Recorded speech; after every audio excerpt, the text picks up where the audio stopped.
in itself. We had a near miss with news. And we're live. Welcome to the Dresden Files podcast. That's a great I got notifications on Alex. You're not going to catch me. Welcome to the Dresden Files podcast, brought to you by Broken Jars Media. That was terrible. Hey, it's a better intro than we've had half the time. So Broken Jars Network. No, Broken Jars Network. You're going to be a member. You need to get the name right. Oh, that's it. I am officially a member. That's now. It. He's demoted. Oh, thank God. Another 8 to go. Another 10 to go. That's how it is. Yeah, how many demerits is that? So 17,000. Woof. E.G., you're not a manager, are you? Because you're a rough boss, man. I used to be.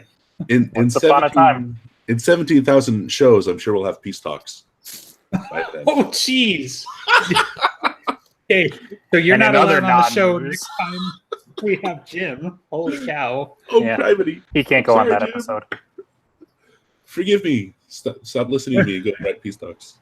All right, but before we get to this gigantic book, essentially, would you like to discuss the non-news for a minute before I cut you off?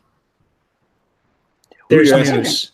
There is news. Okay, I don't care what anybody says, even the man himself. He's contractually obligated to say those things until he's got a paycheck in hand. So not just Jim hand until it actually gets deposited into his account. That's fair. This is the 21st century. So, we need the extra 30 seconds for the check to have cleared the bank instead of just being hand. But so he's been in talks with studios to do more Dresden Files TV. Fox 21, was that the studio or whatever? Mm-hmm. But they've done some neat things. I mean, not a lot of it that I've watched, but they did S.H.I.E.L.D., not Agents of S.H.I.E.L.D., right? Just the cop show and Burn Notice and a few other things. So like some good TV. But he tweeted, "Don't believe everything you read online," which is like only Sith deal in absolutes, So it's like, so should I not believe your tweet because I read it online? But that's why it's like news, not news. It seems like Priscilla knew something more and was commenting on it, and then might have gotten rebuked because she edited a bunch of her comments to say, "I'm not supposed to talk about that, so just go see Jim's tweet." But the story that she did say was that somebody at the studio spoke out of turn, which means that it was definitely happening, just nothing's official and confirmed yet, which means it's not happening. That to me, that's like the Fox Disney merger. It wasn't happening until it suddenly was done, so. Sure. And then there's the fact they could buy the rights and then do nothing with it. So nothing might ever happen. So it's a terrible situation to people be hoping for when nothing would happen. There's a lot of that. I'm a cling to the hope. It's not a strong hope. I'm not saying like, oh man, in 6 months we're gonna have a show. And it's not necessarily the studios we wanted to pick it up with, unless there's some reason going to put it on Netflix afterwards. But right, and his own preference for Netflix kind of means that maybe he's balking at it. Maybe, but the other thing to consider too is if they do take it, if they do half-ass the production, Netflix has been known to swoop in and save projects like that recently. That's been one of their MOs. So I say there's more chance than not. Which are just like all getting the axe now. But that's special. From what I understand with Iron Fist was that Jean Favreau was taken for the Star Wars project. So for some reason they didn't get another showrunner for Iron Fist. They just killed it. So now we know which one's the more favorite, Star Wars or Marvel. But yeah, I thought that was kind of interesting. So. And the director has no idea what we're talking about because she hasn't watched anything in the last 10 years. And mostly I know that both Marvel and Star Wars are owned by Disney, so Disney is competing with itself and flooding its own market, and it pisses me off with how people seem to care so much. Right. Well, and that's something we've been worried about for a while, and that's why I feel like the decision's kind of telling. I think Disney are like pulling the plug on like the whole Netflix license thing, because like none of the other shows is going, like there's no production going on except the one that started a while ago. Well, because they're going to have their own streaming service soon, Disney. Yeah, in 2019. So I think they're going to do their own stuff, I guess. They are. Maybe move them over there. I don't know. The only thing they can't do for a while is the original 6 Star Wars movies for a couple of years for reasons I can't remember. Right. Because licensing and intellectual property rights is a pain in the ass to figure out. Oh, Well, they wrote those laws. Yeah. Well, they at least own the people that wrote those laws by now. So Yeah, no, they were just talking Yeah. about how the fact that the original writers for Aladdin aren't going to be able to get any credit for this because animation writers guilds don't get the same protection. You know? There's a difference. That's bullshit. Yeah, there's a difference. The Animation Writers Guild, they don't get. I just read the article. I don't remember the specifics, but essentially, the Writers Guild is not going to threaten a strike over what essentially is a smaller group of people that sometimes occasionally get screwed over. So all the stuff from the original Aladdin. Let's talk about Grave Peril before I get more pissed off. yeah, we already don't have enough time to cover Grave Peril. Yeah, So this book is fucking massive. guys. Stay on track. Don't go on tangents. I know you guys are very bad at that. See, this is why there should have been no news. Okay, this book is massive. We are not going to be able to cover everything in one episode. It just depends on how much we decide to catch up on later. Maybe we can. Maybe we go a little over time. We're going to forget a whole bunch of shit. I can guarantee that. And Right. I feel like disagree. as a good like in support of there's too much shit in this book to cover is that for the audiobook Jim recorded, this is a foreword, and this is where the series really kicks into gear. And if you list all of the things that just start happening in this book, it's really serious. Like Susan, the Red Court, and the war. Thomas and Justine, Cal and Kamori show up, but you don't know who they are. Leah shows up and starts doing her thing. Michael and the Carpenters in Fort Hill come up. There's just a whole bunch of stuff. Right.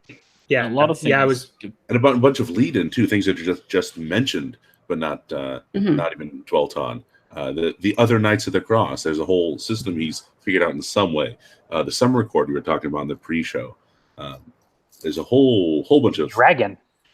Yes, a dragon who's used very nicely, but very briefly. Two of the three are named, right? So Yeah. Mm-hmm. Yep. So there's a whole bunch of stuff, and it starts off with ghosts, and then it is ghost and ghost and ghost, and a random vampire shows up, and more ghosts, and then halfway through it just becomes entirely vampires at the end, and you forget which parts happen in which book because the stitching was a bit rough. And that's what I meant in the comment before, is that you can't remember what is happening in this book because the ditch didn't flow quite right. You don't connect Kravos and the Nightmare as well to Bianca as you should if the book was executed a little bit better. And even the characters, like he took a time to explain to Michael essentially why they had to go to the vampire party, because obviously the person who's behind the Nightmare will be there. But he had to explain that to Michael. And it still didn't quite fit for like when you're remembering the book later. yeah, I mean, there's a lot of that stuff. Just from what we were talking about a little bit prior to the show, it's like I feel like this book had a lot more common tropes, for a lot of stuff. Like, he's already talked about that he has a problem when, it's like detective shows, right? Where it's like you always have the character no matter what the genre is or anything like that. It's like they're explaining some kind of science or techno jargon, jargon, and then he's like, in English, doctor, and Michael is that character half the time. Where it's like Harry's like, well, obviously we got to go to the party. And he's like, but why do we got to go to the party, Harry? Explain to me like I'm not a 40-year-old Knight of the Cross who's been doing this for decades. I kind of feel like this is where he actually introduces that whole thing with having like a guy, like the sidekick that like Harry tells things to. It's like the first book, and he does that almost every book. I mean, that's what Susan Rodriguez wasn't she? And he's done it to Murphy. I mean, Murphy is, yeah. Like, because Murphy shows up and she's literally, I mean, he's a consultant, so I'm not sure how better you could kind of portray that. But like Murphy is entirely there to be ignorant, Sort of. But I agree with Andreas. This is the first book where he actually has a consistent sidekick for the entire book, because before it's Bob explaining things to Harry, or Susan's there for a couple of scenes, Murphy's there for a couple of scenes, but mostly it's Harry running around between them. Kim Delaney shows up for a single scene, and then her corpse does later. Yeah, so there's one. Right, I see what you. Yeah. Okay. And I think you can forgive the Michael being the kind of functional idiot bit because the Knights seem. I mean, Michael also tells things to Harry that like Harry does. Well, yeah, but he also doesn't. He's not as in touch with supernatural, the rules and all that stuff necessarily as the wizard is. And that stays fairly consistent through the series too. Harry, in Proven Guilty, Harry says, what were they? Were they outsiders? Like, I don't know, they got tentacles. Exactly. I mean, he just kind of goes like he knows a little bit about vampires and what the difference is between them and ghosts. The kind of, I don't want to say basic, but basic stuff you would run into as a Knight of the Cross. And he doesn't necessarily get into the minutia of the rest of it. Sure. But to start with a little bit about the Carpenters, since we see a decent amount of them. You don't see Molly in this one. But she's referenced. She is referenced. Charity is pregnant with their youngest and final child, who becomes Harry Carpenter, and she's pissed off at Harry for having gotten Michael in jail. And she said the last time that they had met was 5 years ago, and hopefully another 5 years again before they have to cross paths. I think later Jim had said in like a Q&A that they had only known each other for a couple of weeks before Grave Peril, but according to this established timeline, they've known each other for years. And if we assume that Harry is like 26, 27, up until when he's like 22 or something, and the way Michael talked about Elaine seems to imply that he knew Elaine in the whole thing when it happened. I don't feel like he knew Elaine, more like he knew of Elaine. Maybe they knew it could go either way, is how he said it, but he clearly knew of it and how significant it was. Right. Well, and so with the word of Jim you're talking about, are we sure he's talking about Charity in both cases or Michael? Because I feel like there's some weird... Okay, yeah, because I feel like there's some weirdness with Michael's relationship, and there's some inconsistency about the whole holy water and how he knows Fort Hill and all of this stuff that I kind of noted. But like it mostly makes sense. Well, no, yeah. Harry would have had to run into Charity some other way, because Michael met Charity through the dragon slaying incident. Mm-hmm. That's what I'm conflating. So yeah, so maybe Harry did one of those whole like, I know you've got budding powers, but well, I guess no, because he wasn't a warden, right? So that's not his shtick then. So no, and he would have been too young to really been able to help, and they're both at least 10 to 12 years older than him. That's why they already had families and several children by this point. He had just been running around with Michael previous times, and what she says in Death Masks is that the only times he's ever been hurt is running around with Harry. This has only been the second time running around with Harry as of Death Masks, so he had to have been running around with him before. I mean, and that's part of where it gets weird, because he was definitely there with Kravos, right? So Kravos and then Agatha Hagglethorne, right? So those are at least the first two. But even still, Michael mentions when he meets Harry for the Agatha Hagglethorne thing that it's like, well, you've called me every night this week, so I figured I'd just save God the effort, which. So anyway, so they've been doing some other. There was another instance where they talked about how they'd known each other for a couple of years prior to all that. I can't remember when it was, but it definitely there is. Yeah, there is some weirdness where the dialogue doesn't always feel like it matches up, because again, like when Harry and Michael go to the church, and he's like, "How do you know Father Forthill?" It's like, "Oh well, Harry's the only guy who's ever had me bless 5-gallon drums worth of holy water that was employed to fight the demon with Kravos. Like he gave it to SI at the same place that Michael is." And so it's like, Michael, where the hell else would Harry get that? Like, so what do you think? I don't think it was that Michael was surprised that he knew Fort Hill. I think Michael had introduced him to Fort Hill, but the fact that Fort Hill had blessed 5-gallon drums of holy water and Michael didn't know of it, was like, you're running around behind my back type thing. Okay. That could slightly be different context. So, yeah. I felt like Michael is... It's probably because it's the first book, right? But he's more harsh than he is in the rest of the book. I mean, he's still Michael. He's a little more rough around the edges than I feel like Michael is at any other point in the series. Yes. I mean, he is. I mean, he's ready to instantly kill Thomas when he comes back after. Now, granted, he's more circumstance. Also cold than he is later. He's way more compassionate and wanting to save the bad guys no matter what later. He's more Old Testament. I would be willing to, I wouldn't say bet, but I would understand if perhaps the Denarians hadn't really been a fleshed out idea, and then he came up with the notion that, well, their real purpose is to combat them and try and save them, and that kind of smoothed out what the knights were going to be, rather than just the wrathful paladins that come in with their cloaks and their swords, slaying everything in sight. And I mean, at the same time, though, like Michael is thrust into the party full of creatures that eat people, and that's definitely like it's arguments I've had in other genres and other tropes and that sort of thing, where it's like, Michael could be labeled xenophobic at that point, but it's like they eat people. He is protecting people from the creatures in the night. He's drawing that hard line.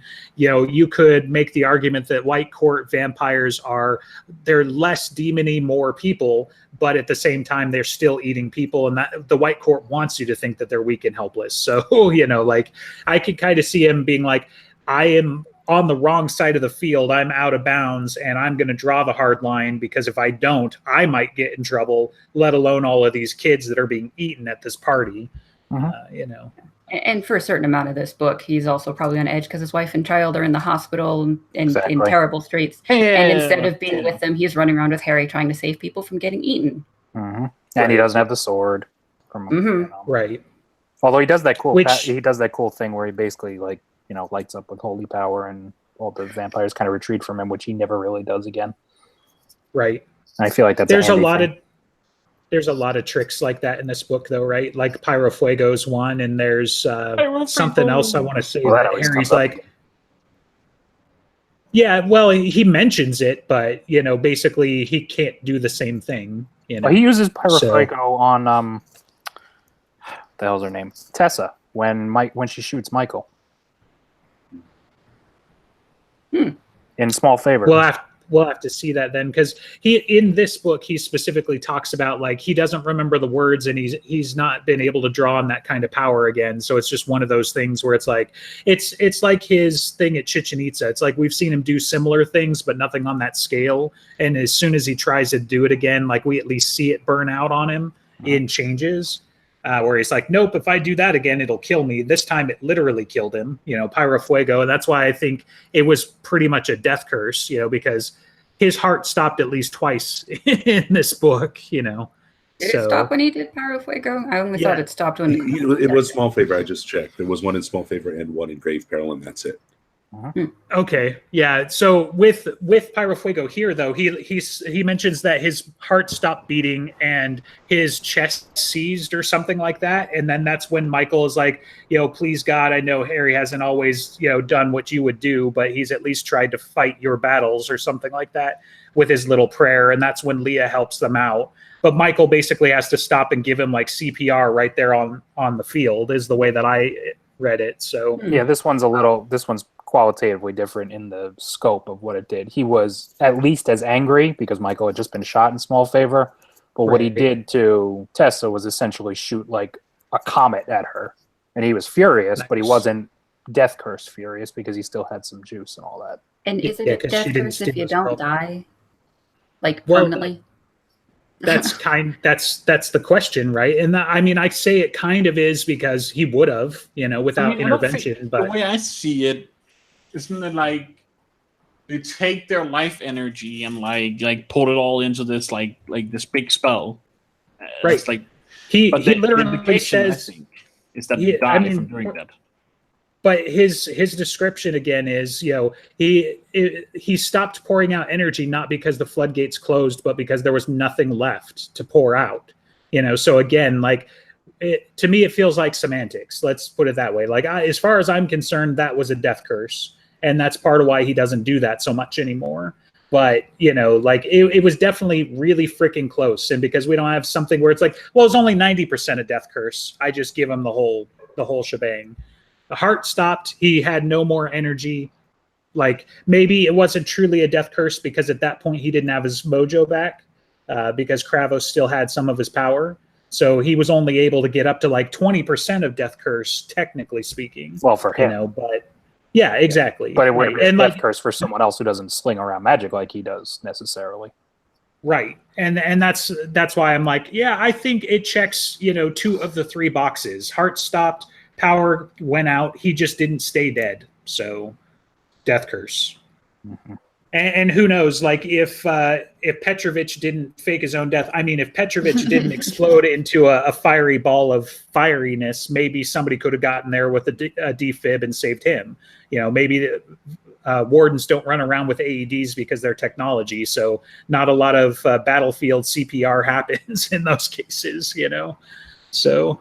Yeah. I mean, there is a word of Jim about if you can fake a death curse, for instance. I think it was related to Petrovich. You know, he compares it to, there's a qualitative difference between a nuke and 80,000 tons of TNT, even though the destruction is the same. A nuke is all that, and you'd still need 80,000 tons of TNT to pull it off to equal it. So, right. Yeah, I'm like I said, I'm not saying there aren't qualifiers in this case, but I feel like it mostly stands up to that test. So we just haven't seen anybody else do it. You know, I think that's part of the problem. No, we've only, and quite honestly, other than Petrovich and his mom, no one else has really. We've seen it off screen. I mean, they mention it in multiple battles with the Red Court, the Battle of Sicily, and I think it's all the Battle of Sicily because they talk about death curses going off and taking out dozens of vampires and shit. So, yeah, but the only one we've seen that actually seems to have had some sort of substantive effect that was called a death curse specifically was Maggie's.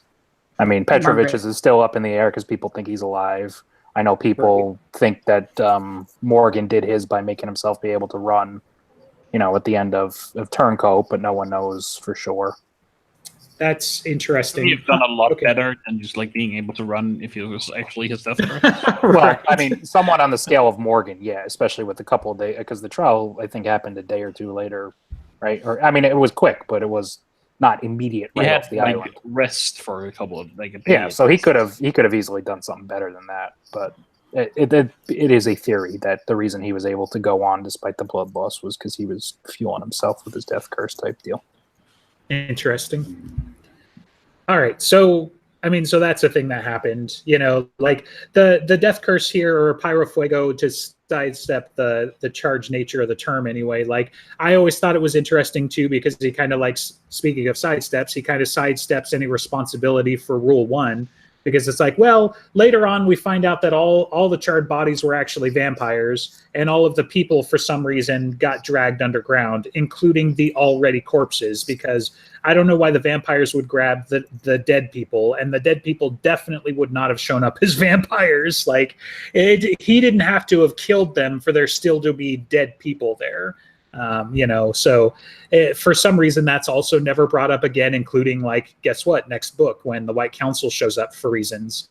And you know, they said Mavra skipped town with a couple of new so she might have used the bodies because we don't exactly know the Black Court quite as we do the others, whether or not they turn immediately, or I mean, yes, they turn the quickest and all that, but I don't know if it's you die, you become a corpse, and then she feeds her blood, or what. He's never quite done the full siring of a Black Court vampire that I can remember. Right, yeah, which, I mean, we know Bram Stoker's fiction is the primary, but still, even in Bram Stoker's, like, all we see is somebody getting fed on extensively and then eventually turn. Right. Nothing with the modern tropes of like, oh, well, then I feed you my blood, and then you drink their blood, and then now you're really, really, truly a vampire and allergic to silver. I want to say the time frame is still supposed to be somewhat quick, because It's My Birthday Too does have newly turned Black Court vampires. Oh, you know, Black Court is the quickest. I mean, they say in Blood Rights you could have like scourges and scourges upon them within weeks. You could have hundreds of them. It doesn't take long at all. They're the quickest by far. And this is why we're never going to get through this book in one episode. I know, I told you. The little tendrils. No way. All the little tendrils. It's still vampires. It counts tangentially related. A Black Court vampire was in this book, and you wanted to know where the bodies went. This is on top of it. Right. One interesting. Oh, on the subject of vampires, one interesting little shuffle that Butcher does is that he consistently refers to the vampire court singular, even as he explains that there's three kinds of vampires. So that these three courts are part of the vampire court, and the vampire. No, it's not true later that it's not one court. Well, right, but that's how it's referred to throughout this book. But it does kind of, I think, come back in like later for like Blood Rights and stuff, because when they're talking about why is the White Court not doing much in this war, even though they're supposed to be on the side of their allies, the Red Court, almost like the Black, all of the vampire courts, at least that we see in the Western world, Sure. they do kind of cooperate with each other, and right that you might say they're one court, even if there's 3 different species. Yeah. Well, there's that, but it's the same as like saying the boy. Obviously it is not the only boy in the world, but that's how we're referencing it in this moment, because he's got his whole like, "All rise, the vampire court is now in session," like the vampire court. But it's clear from context which one we're talking about. He's not even talking about the red court. He's talking about Bianca's court at that point. I think it's just a way of affirming that Bianca's a vampire, and there's only one kind of vampire in a Stormfront. But from now on, there's going to be 3 kinds of vampires, and they're 3 colors, and but they're still together somehow, and they're called the Vampire Court. It's just an interesting observation. I mean, the Reds are the preeminent court; they're the ones that get the war. So, right, as the powerhouse, they probably are seen as the default. Mm-hmm. Sure, yeah. I mean, they're the ones that. I mean, they haven't been wiped out anyway. Like the Black Court was the strongest until the White Court kind of handled that. So, well, at least they were the quick risers anyway. Right. Okay, so we've totally derailed we're going to talk about the party next episode thing. I know. So. We're just going to wander around until we figure out, like, we didn't talk about this and put it on the list for next time, because we have not even talked about really the ghosts, which is the first full half of this book, basically. Like 80%. Yeah. Yeah. And even better, the whole, like, he's a nightmare. So is he really a ghost? Is he a ghost demon? What is he? So the ghost of a demon. Did you guys notice? I want to like touch on that. When speaking of the ghost, speaking of the nightmare, he speaks archaically. Yeah. Right up until he doesn't. Well, you always revert to your native language when you're stressed. So maybe he was getting his ass kicked, and then he speaks like Mavra. So I think maybe he saw up to her, like in life. Maybe she was like part of, like, she was part of the whole thing, right? Or maybe he did it just because that's what like badass wizards are supposed to do, and speak archaically and cryptically. And it's like those idiot kids in Day Off. Yeah. Right. He has delusions of grandeur, where he's you would dare. Yeah. Sorry. Right. Kravos, I mean, it's like Harry calls him a second-rate everything, as every chance he gets him. So of course he makes fun of him when he's like, "It's thine, not thou," or whatever, the other way around. Thine heart. Yeah. Right. Yeah, it's thine heart. He's like, "You can't even do that right." Yeah. And honestly, I mean, that just kind of brings up that part was actually to the demon, though, not to the Kravos. The demon messed up the archaic language. The dream in a dream, which is Kravos. Right. Yeah, it was. I don't remember the dream, wasn't it? No. I'm pretty sure the thine heart comment came from when he thought it was a demon that was sent to Michael's family, so he called up the demon that was written in Kravos's journal, and then they were fighting back and forth, and then he found was Kravos. I thought in the circle. Yeah, it is. It's like it was. It should have worked because he has the name and all these contextual things, but then only the contextual things ends up getting Kravos. Right. It didn't work by summoning him by his name, but when he summoned by the feel of it, that's when he got the demon, the nightmare. Because the entire time he thought it was the ghost of Azoth. What is it? Azorth Regal. So the whole. So the whole time he's thinking it's that, and Michael's like, I don't know, maybe, which again, I really feel like Michael would know. It's like, at the very least, give us a line about, no, something slain by the sword is always slain by the sword, but it was when he was binding the nightmare to himself. When Susan called to, maybe tell him she was going to sneak in, maybe not, whatever she was doing. And it's like, I'll tear out thy heart or whatever. It's like, thine heart. Thine heart. Yeah. But then once it's like, oh, it's Kravos also randomly just stops speaking like that. Well, it is possible he was doing it to throw off. Yeah, that's what I'm thinking. Either did Jim just kind of forget that he was speaking like that, or was it on purpose? And it was like they were trying to fool Harry on purpose, and now that he knows, well, I don't remember when they went after him, and he. In the flashback, I don't think he talked like that. If he talked at all, did he? I didn't I think don't so. think he talked. Yeah, so it's entirely possible now that he's dead and he thinks he's above, certain things, and he's also trying to keep himself. He seems to delight in the fact that Harry doesn't know who the hell he is. So it could just be to throw him off. Well, and at the very least, some of the magic that he was involved with had the same flavor as Mavra's. So it could be his tutor at that point, and he's trying to look up to or emulate, whatever. So I don't know. I mean, I hadn't really caught that, but I definitely liked the dialogue, especially Harry's dialogue, better in this book. You second rate fire caller. Yeah, exactly. So there's spells again from these early books. We don't really see much in the future books. Yep.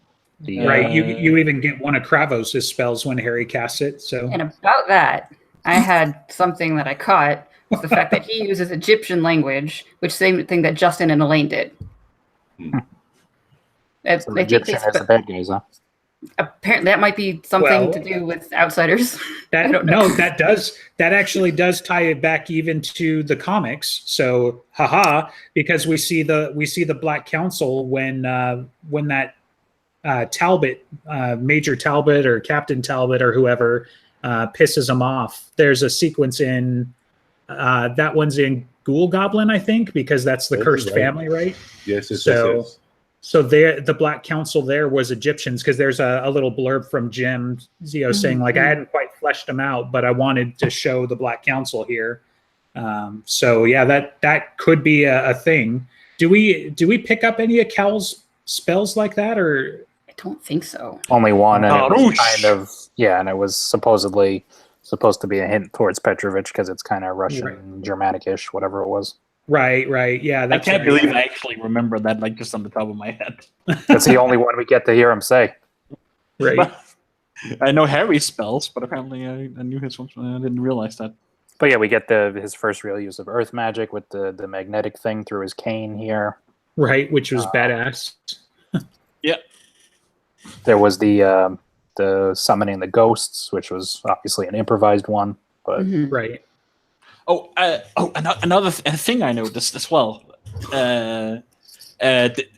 Leah, every time she makes a deal, this is like a thing that's consistent throughout the series that is established here, but we don't notice. She kisses them. She kisses someone.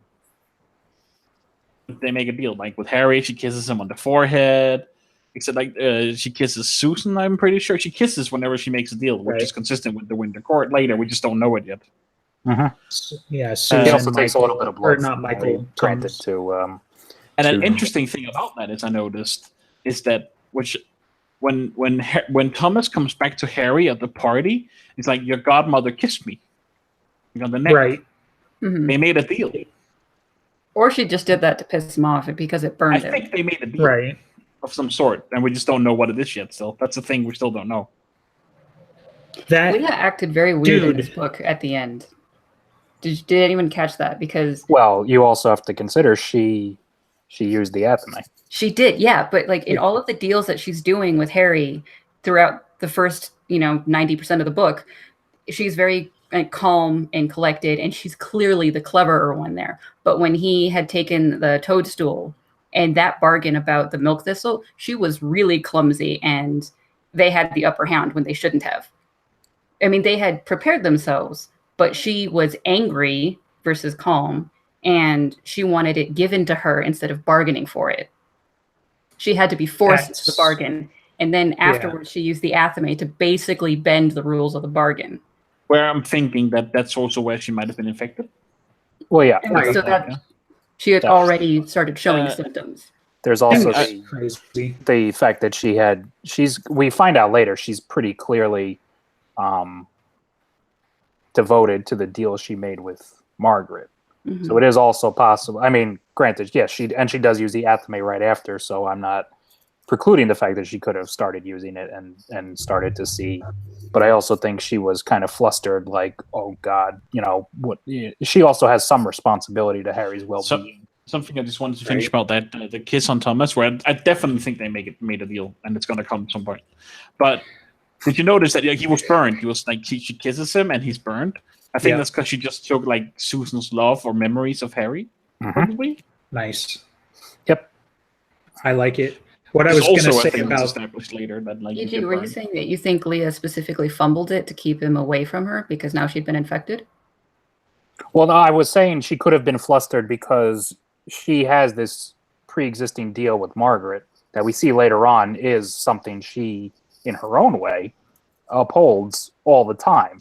And if Harry's set to die now, it is possible that she was kind of flustered on that note because, like, wait a minute, I'm supposed to be, even if I'm a, sadistic Winter Court fairy, I'm supposed to be taking care of this guy. Let's fix this. I can't imagine people even, get the one, even surprise her very much. I'm just wondering, like, how much of, like, if she was allowing him essentially to get away because now she's worried that she is a danger to him if she was realizing she's infected. Because, like, a normal Leah would be okay with waiting for a year to get him. Well, I suppose. I mean, she does immediately then use it and send everyone else. So it is possible if that's the first usage that's where she starts. Because even in Summer Night when they're talking, she's not like actively antagonistic towards him. No, and she's much calmer in Summer Night. And she was like, they remarked on it later that she thought she could control it. And then she went to Mab because she couldn't. Yeah, and I mean, I have to imagine if she was showing too many signs right then, that Mab, even the fact that she was able to trade Harry's deal for the Athame, like Mab wouldn't have let her keep it if she had known, if she had been showing signs like that then. So she was either just starting or she had been able to keep a lid on it or whatever it was. But she wasn't fully taken by it by any stretch. Or Mab didn't know, which, I mean, that just brings up a whole lot of questions about how you figure all that nonsense out. Because, for example, Cat Sith, like, was he taken during the battle or was he already compromised at some point? Well, he went missing at some point. Like, they were looking for him and he didn't show up when they summoned him. Right. And after the Botanical Gardens battle. That's where Harry remarks, they got to you at that battle during whatever. Right. So if we're to take him as the not unreliable narrator in certain aspects, then that would be one. But I mean, it took her a while to figure out what was going on with Maeve. Even I mean, after she knows Leah's, and she has her as a prisoner, she still doesn't know about Maeve until after the Arctis Tour stuff, supposedly. Yeah, after proven guilty, and then she starts. She was unable to speak because she would hurt people too much in small favor. Yep. Right. But yeah, we do see Leia actively using the Athame in this, and we get the sense that it's on the same par as Amarachius, and we know later on through words of Jim whose it is. It's Morgana's, Morgan Le Fay's, whatever name she goes on and off by. They made a lot of references about Margaret through Leah and discussions about her. Like during that bargain for the milk thistle, she said that your mother spoke as you did near the end. Mm-hmm. Right. And Michael was like, why would anyone choose her for your child when they were talking about how evil she was? They brought up that a lot. It was fun. Yep.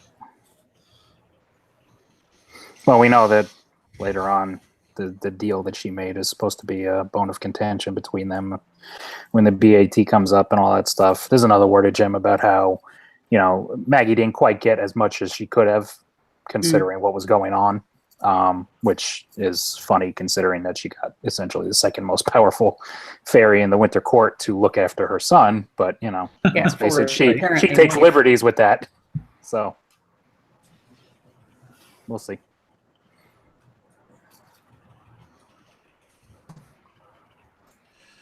It's funny, like how Leah is clearly set up as kind of a bad guy here, even though like she's basically never really an antagonist towards Harry ever again.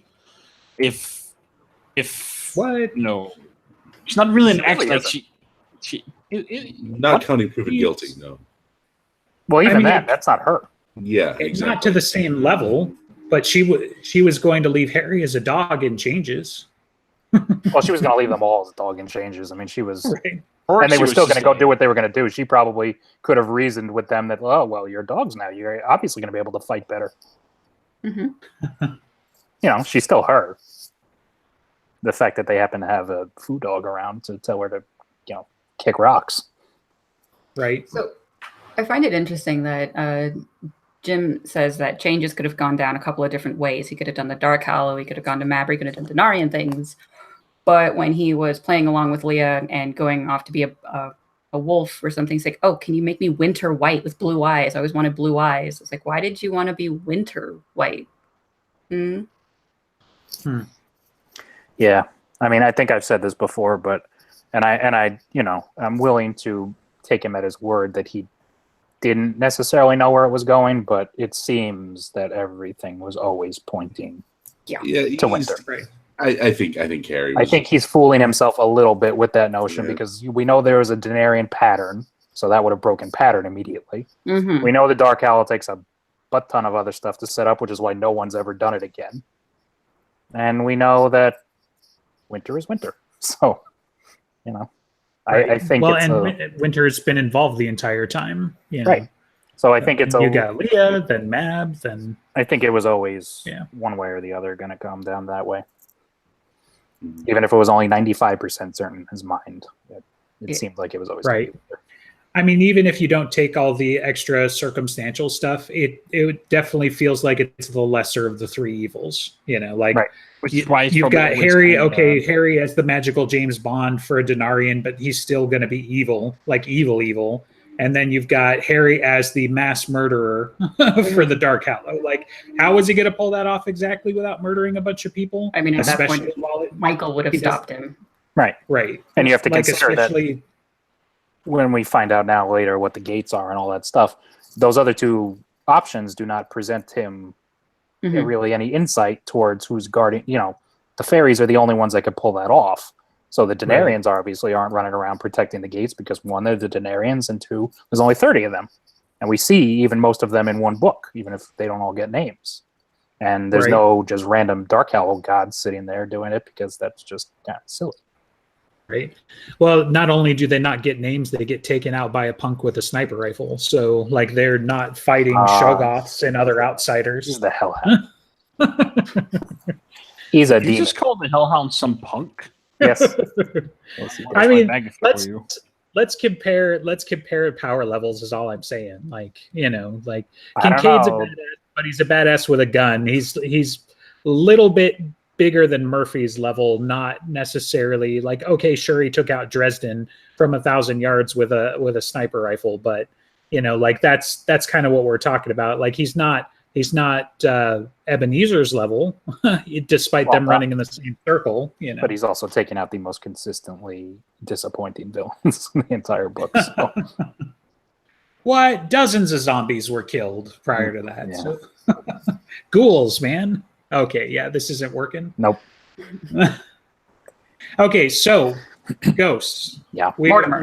We were talking about it earlier. We might as well go with one of the things that we all kind of vibed on this time, which was Mortimer goes in, like Harry talks about reading Mortimer's books, and Mortimer asks him like, well, yeah, but did you read whichever book? I can't remember the title right now. But it's like, yeah, right. They shall rise, the cheesy name and whatever. And it's basically, like Revelations for the Ectomancer, right? Where it's like the ghosts come back and they torture the living finally and all this stuff. And so Harry's like, wait, you mean this, that, and the other thing?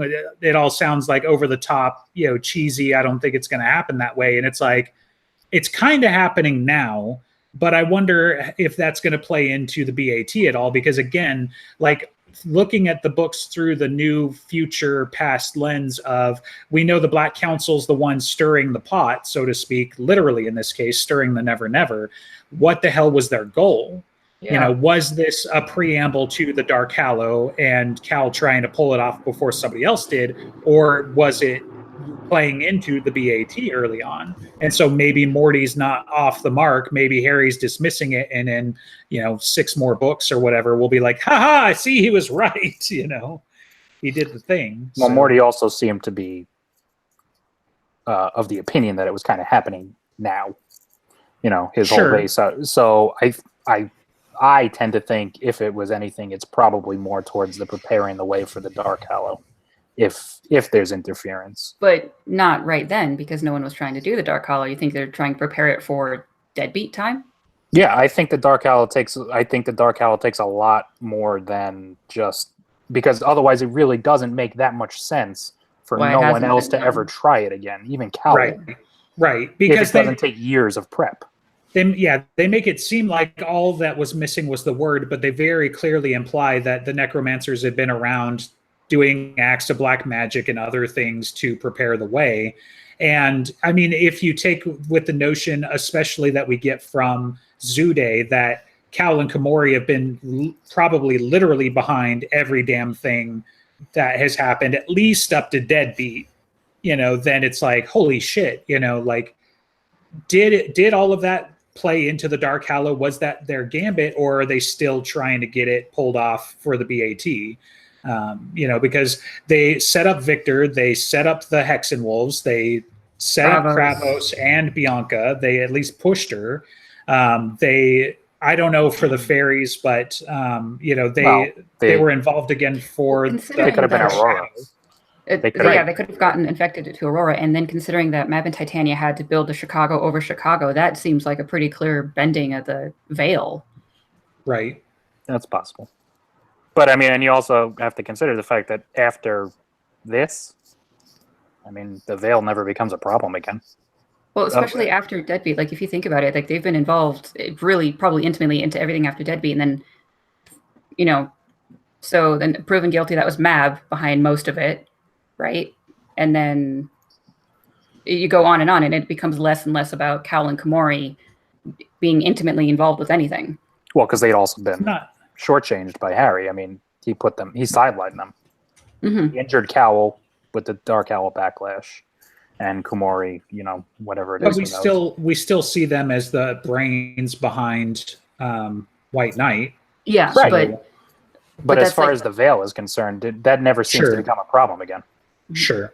I mean, there could be a lot of things. I mean, part of it was, so the barrier had to be thinned, but then also the ghosts had to be stirred. And that's what the Nightmare was doing, because he talks about how the torture spell had been cast on Agatha Hagglethorne, which it must be a one-liner, because I'm not sure I caught it even this read, where he basically talks about seeing the torture spell on Malone and seeing the torture spell on Agatha Hagglethorne and so forth. So you see that get employed a few times. So, I mean, it could be multiple components there, and the veil is still thin, but there's just nothing stirring shit up on the other side right now.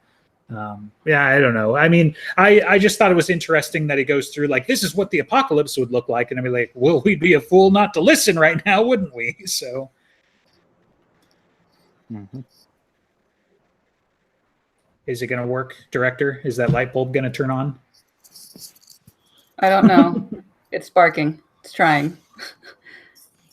I mean, I suppose if you wanted to, you could consider the fact that if they're doing something like this, it makes the way easier for the Wild Hunt, which they need to appear in Deadbeat because they need the Earl King to come.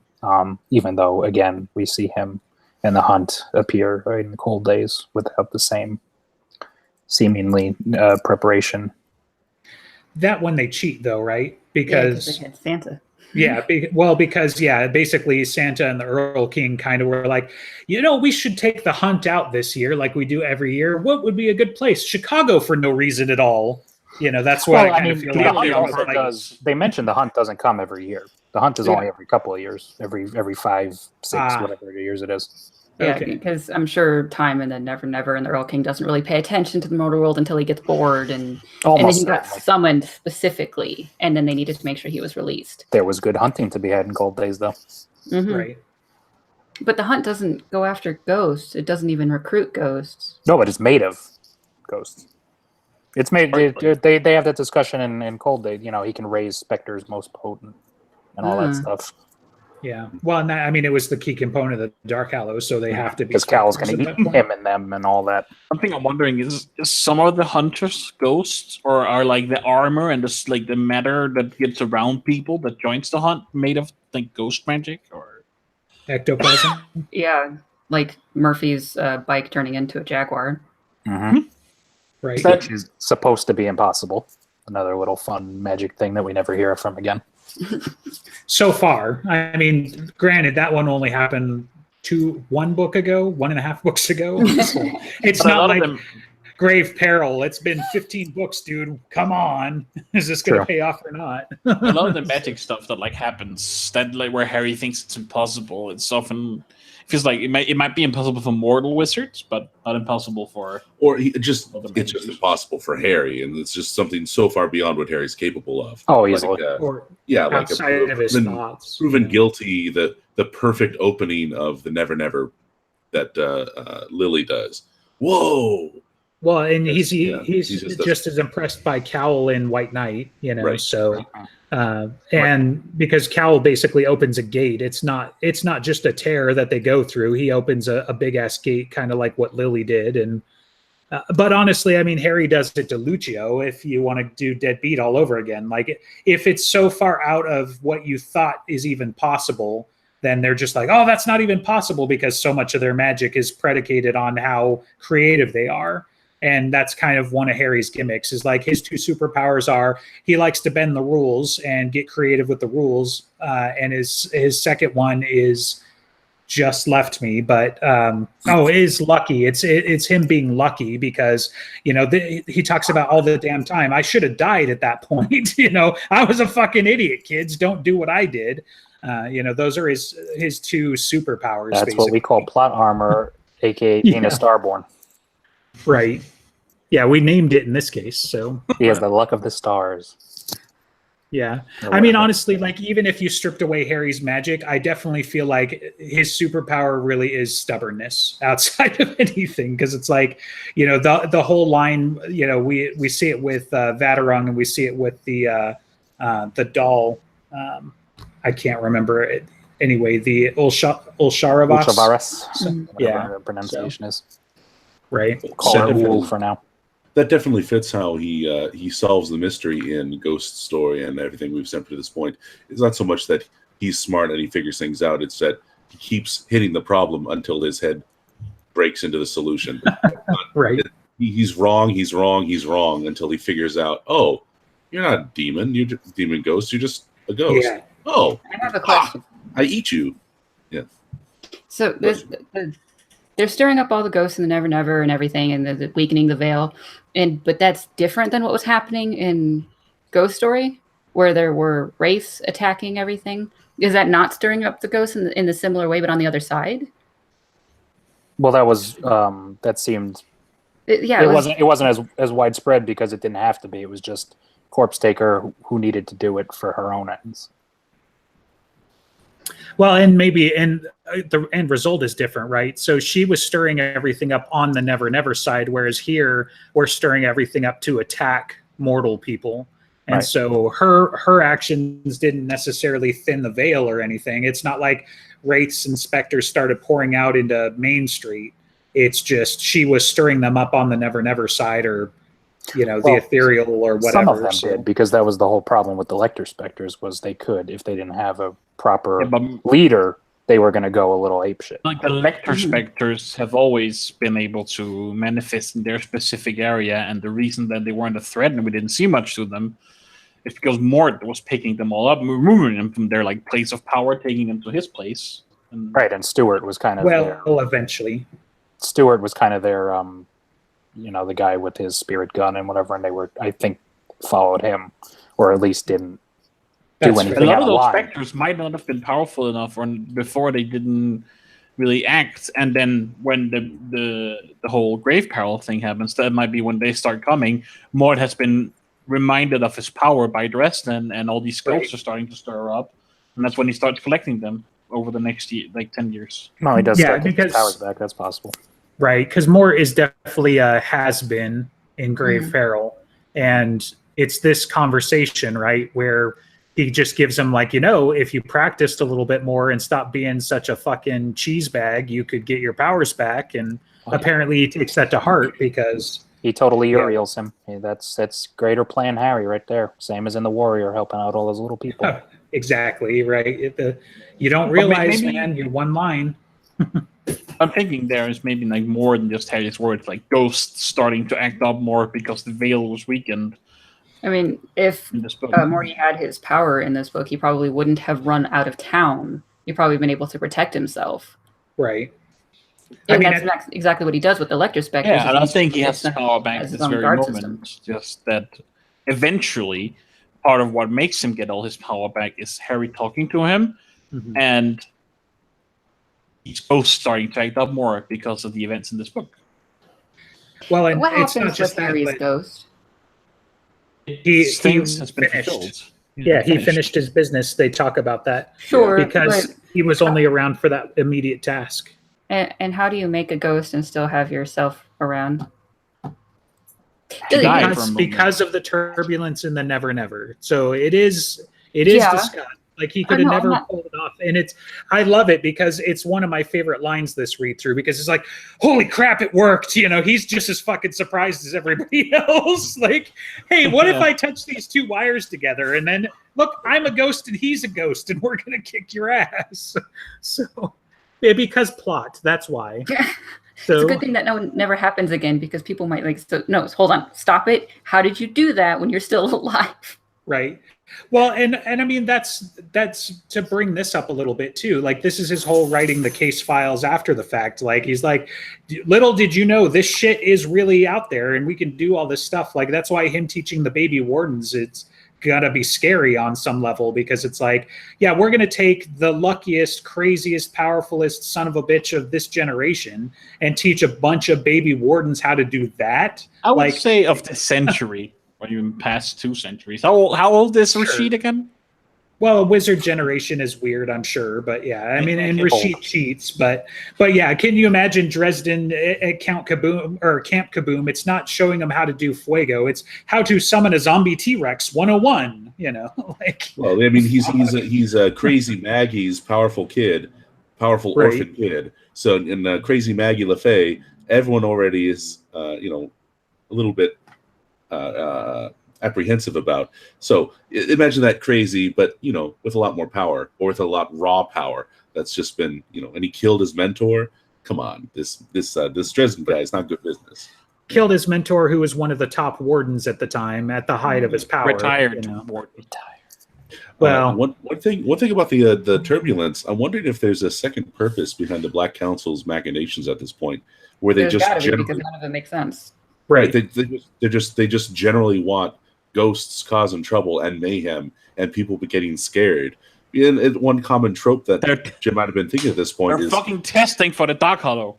Or not necessarily that, but it could also just be people being anxious and fearful is good business. We want people to be anxious and fearful, and that's a common trope to be one element of the Necronomicon to summon the Cthulhu. They established in Death Mass that the Denarians want mayhem because chaos makes them stronger, but it's just but they don't establish that for the Black Council.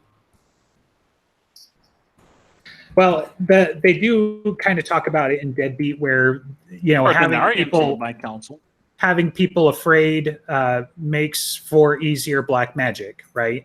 But I mean, it depends. How meta do you want the explanation? Because we could say that they are literally doing this. Like, this is my dark side theory, but they are literally doing this to make sure that Harry is strong enough to be the lever that he needs to be when the time comes, so that when they try to turn him, he's got the power that they needed. So, because otherwise, why come at him like in levels like this? Because if Cal is Petrovich, if that's the theory we're going with, and that's the primary that I've seen, if Cal is Petrovich, he's already senior counsel, which means he could squish Harry like this.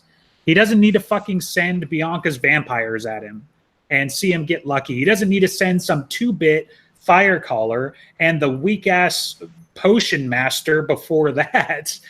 Cal could have crushed him with the car the first instant if he wanted to, but he didn't. So Harry smashed him like a bug when he was a kid. There's a meta explanation, and it could be that he literally is powering him up because they're hoping that they could eventually corrupt him and whatever, get him infected or whatever. But I think the reason all this stuff is in Chicago is not because it's targeting Harry, but because it's near some. Suppose what if there were a large thing near Chicago that's a source of great power. Right. And maybe there's, what if there's something like, we call it demon reach, for example. Well, call it some kind of demon reach. Where you reach demon. Yeah, so I think that a lot of this stuff is happening just generally around the world, but specifically in Chicago. Harry's getting in the way of it. He happens to be leveling up, but it's ratcheting up because you have to start by, you get the magic drug potions, then you get the secret agent werewolves, and then you get the ghosts in the Vale, then you get all this the mystical fairy court battle. So I think it is generally ratcheting up just because that's how you do these things, and they have some ulterior motive. Which, I think which we see in Cold Days, right? Right. I think one of the things that is important to keep in mind, and that I try to keep in mind, is that what they were doing in those books wasn't even necessarily directed at Harry. Like you said, Harry gets in the way. If you take Harry out of the equation, what they were doing was affecting the general populace. The 3 I wasn't targeted. Yeah, but 3 I wasn't targeted at anybody in particular. The Hexen Wolves was a byproduct, but basically they were trying to corrupt some people and get more magic stuff out there. And so what I think that part of what their machination is to get more people aware of it, because I think that has to do with bringing the outsiders in, because only mortals can summon the outsiders. That's number one. And so it's very classic Cthulhu cult. They're going to get out there, the cult is going to spread, they're going to get enough people, and then they're going to do their ritual and bring the outsiders in. I mean, that's paper thin, but I feel like that's part of it, and why when the lid finally comes off and the mortals become aware of the other side, we're going to see a much different book again, kind of like what we did in Changes. It's going to be a whole different thing. My light bulb must be broken, but it keeps sparking. I have another thought. Okay. The first 2 books are specifically targeting Marcone. Ooh. I mean, so 3i though. Yeah, because the 3i ring was going up against Marcone, and then Tommy Tom and blah blah blah, and then the Hexen Wolves are specifically targeting Marcone. They're deliberately trying to undercut him. Was that why? I mean, they were given the belts for people like Marcone, right? But that's what what's his face was trying to do. Was like, we have to take down Marcone because we have to generate the evidence and blah blah blah, because no one else will be able to do it in the proper channels because he's already owning the police department of Chicago. Okay. That's what the FBI was trying to do. So Marcone had established himself, and he's basically controlling the chaos of his own fashion, and they're deliberately undercutting him for the first 2 books, and then they started a war in book 3. Well, I think part of the problem maybe is Marcone is in Chicago and he's organizing the chaos, and they don't want the organizing, they want the chaos. And Marcone is already kind of threatened by Bianca, because Bianca has all of her girls and they've already butt heads in their areas. Yeah. And they're building up his enemies. Right. Okay, so how does Summer Night tie in? It's just the fallback after book 3, because no one expected him to start a war. They were trying to, or Harry. They didn't expect Harry to start a war. Okay. But then they were trying to prop up Bianca for come on, be Baroness Bianca. It's like level up and things like that, get more control of the city. And then he started a war that no one expected. Okay, because I mean, Death Masks is an easy sell because he's kind of the catalyst there. So yeah, and he was still trying to save the girl that he feels responsible for. The Denarians get involved; they're trying to deliberately cause chaos because they get more powerful with it. Whether they got the idea from Cal or not would be interesting. Right. So what about Blood Rights? Mavra, who's already at the party, already spoken to Cal and Komori, and possibly received gifts from them. I think at least by this point, we also have the point where Harry is just as much a problem as Marcone. Yeah. Because multiple times he's gotten in the way of them. If generally they want chaos and they don't want order, Marcone's creating order and Harry is stopping their chaos. If they were directing Bianca to have her vengeance targeted at Harry because of Paula/Rachel, stupid name change, because her motivation didn't quite make sense. But if they were poking at her to target Harry, get him out of the way, because they'd already tried to recruit him through Justin and it failed. What if they're just trying to take care of him with this? I'm willing to entertain it. I haven't heard anything that's so crazy that I'm like, no. I think that's I think it so is we're not in fairly time crazy. traveling country yet. Well, I think we're gonna find out. I think we're gonna find out a whole shit ton of that in Mirror Mirror, not in Peace Talks for once, but I think in Mirror Mirror we're gonna start to see things because I think with Harry out of the way, so to speak, or playing for the other side, you're gonna see more of people's true colors. Like if you're right, for example, like let's take your theory and predict it a little bit.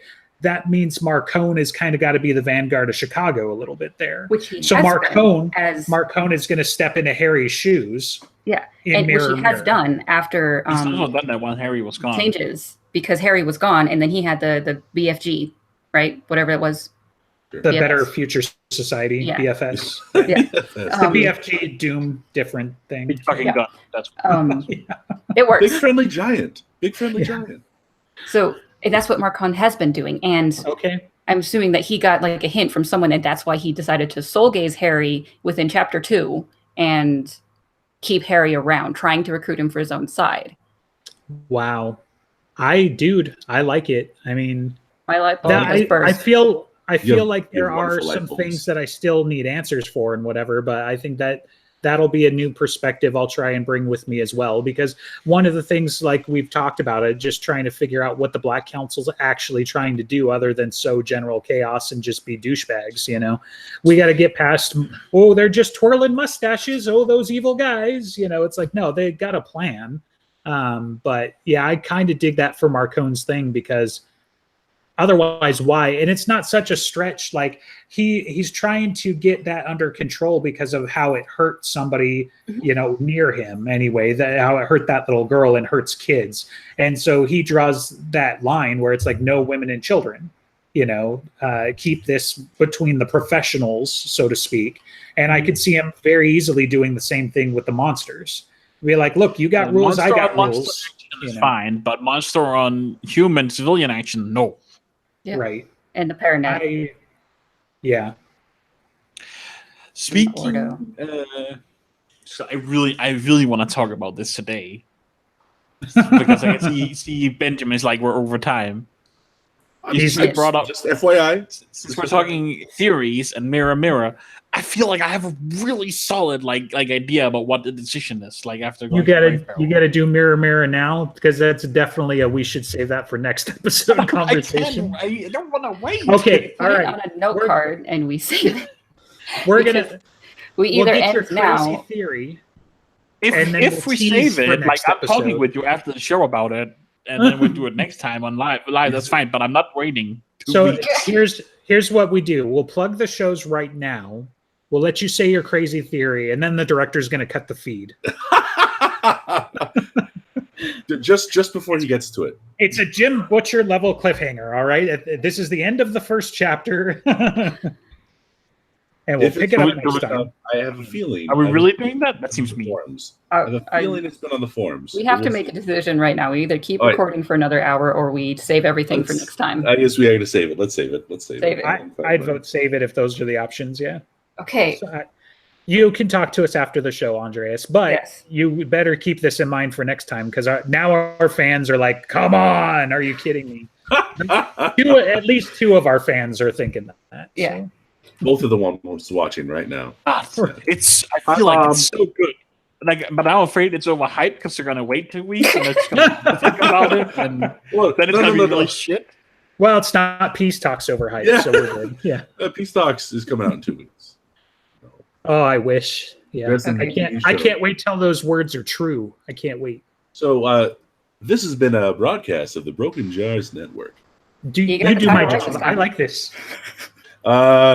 Hey, so what's going on with High Fantasy, Director? Not much. Still hiatus. Wonderful. And what's going on with Great Scott? You can always check out I guess Great Scott's doing something. I gotta get Sim Talk, man. Sim Talk's very popular. Watch Sim Talk. It's for Sims. Go to Sim Talk at this point, other than us, actually. Well, he's definitely gaining traction. I mean, he's getting traction pretty quickly, right? He's had actual professionals on his show and things like that. So, I mean, we had 1 professional on our show. Well, 2. We had a couple on High Fantasy, all because Jacob, and he's actually one to put in the works. And it's funny actually when I think about it. Our shows on the network, it's the really niche shows. Like Preston's pretty niche that does the best. Yeah. We need to stop catering to a wide audience, just to very specific shows. Yeah, stop doing high fantasy and start doing low fantasy because that's where the audience is at. Starting next week, we're going to have Andreas with pictures of my cat as I talk. I'm going to be drinking. Dude, I would. Hello, Hazy. I can do this. I'm right here. No. There, good. But, like, I got like several like comments on Facebook. What happened to the cat? Like the butcher thing. Is there anything else to plug? Yes, so one other thing, because we're talking about the shows and we do them, we're on Spotify now. So if you didn't see my post on Facebook and you didn't find out some other way, if you prefer to listen that way, I know I've actually had a couple of friends and family ask me why we're not on Spotify. We're on Spotify now. So apparently, Justin, are you going to post to Facebook about the episode last time this week, or I think I already did. I'll go double check, but I'm just so confused. I think he's ripping you for missing it. That I know I'm so inconsistent and terrible, but